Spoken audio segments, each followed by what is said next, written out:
Cuando finalmente aparecieron en la superficie las redes, estaban tan pesadas que se rompían los hilos de una u otra parte.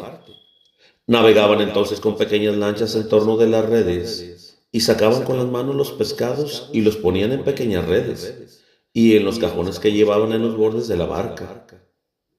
Llamaron a los de la barca del Zebedeo, los cuales vaciaron también un tanto las redes. Estaban asustados por una pesca semejante que no habían tenido jamás en toda su vida de pescadores.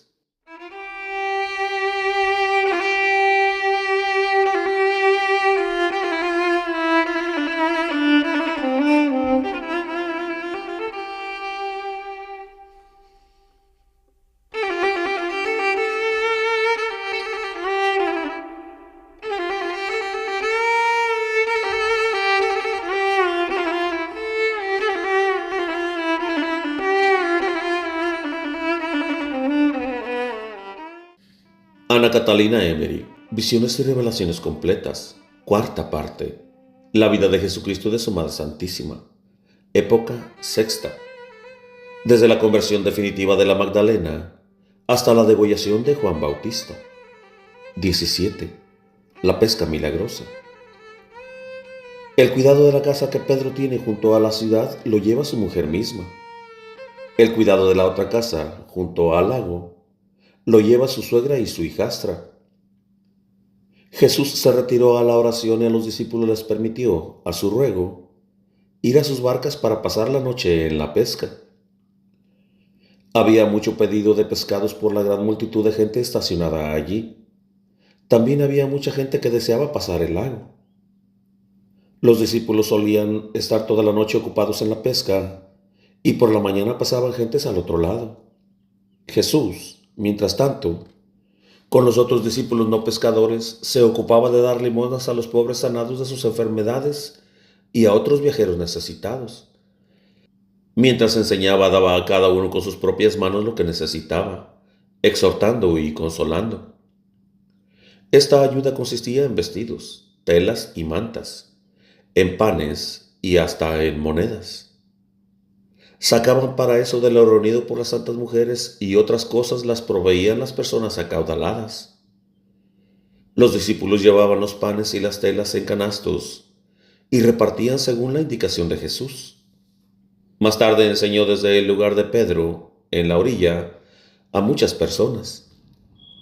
Las barcas de Pedro y del Zebedeo estaban no lejos de la orilla, y los discípulos pescadores hallábanse aún ocupados en el arreglo de las redes, algo apartados de la multitud. La barca de Jesús estaba cerca de la nave grande. Como el gentío aumentase y el espacio fuese angosto allí, porque subo mucho el barranco detrás de los oyentes, Jesús hizo señal de que acercaran la barca.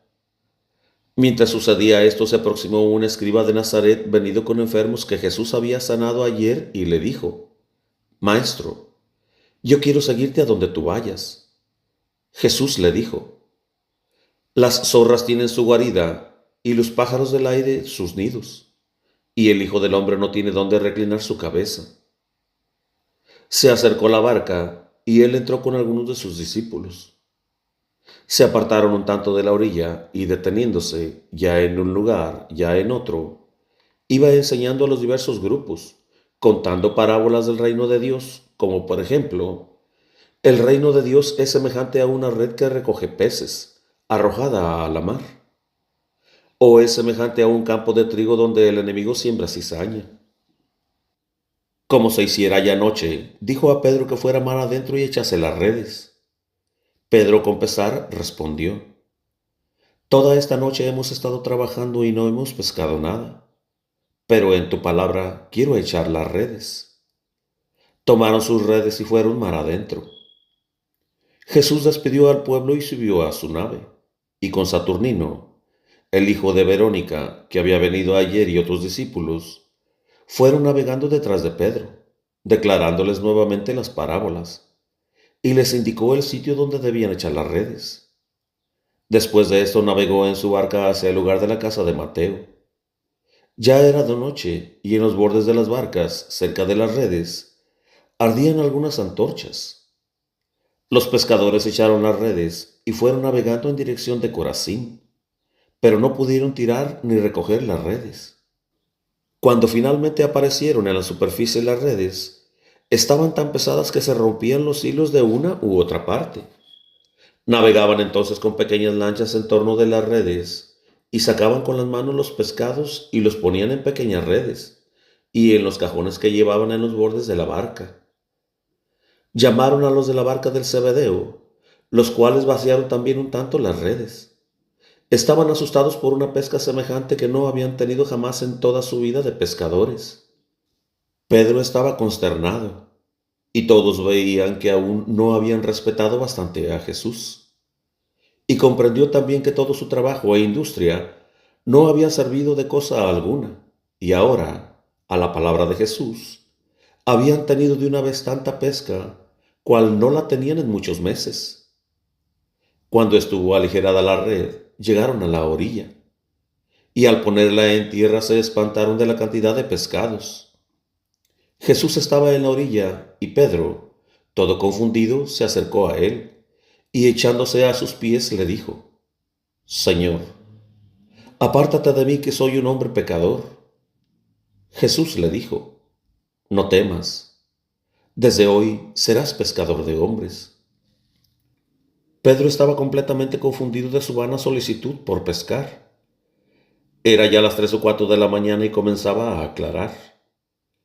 Cuando los discípulos pusieron al seguro su pesca, durmieron algún tiempo en sus barcas, mientras Jesús con Saturnino y el hijo de Verónica, subiendo por el este las escarpadas rocas, iban en dirección del sur, donde se encuentra Gamala. Hay aquí rocas y matorrales. Jesús enseñaba a Saturnino y al hijo de Verónica sobre la oración, y les propuso varios temas para meditar. Después de esto se alejó de ellos y se fue a la soledad. Ellos, entre tanto, descansaban, caminaban y oraban. Los discípulos emplearon todo el día en colocar sus pescados. Una gran parte de ellos fueron repartidos entre los pobres. A todos les contaban lo sucedido.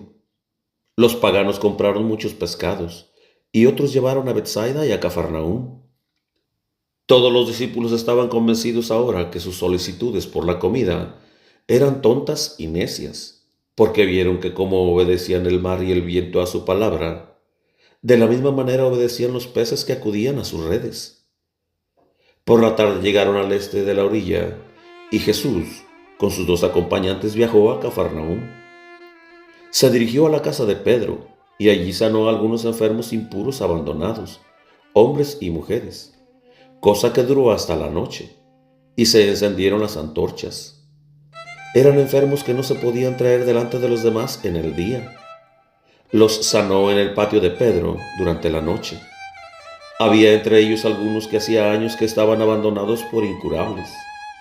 El resto de la noche pasó Jesús en oración.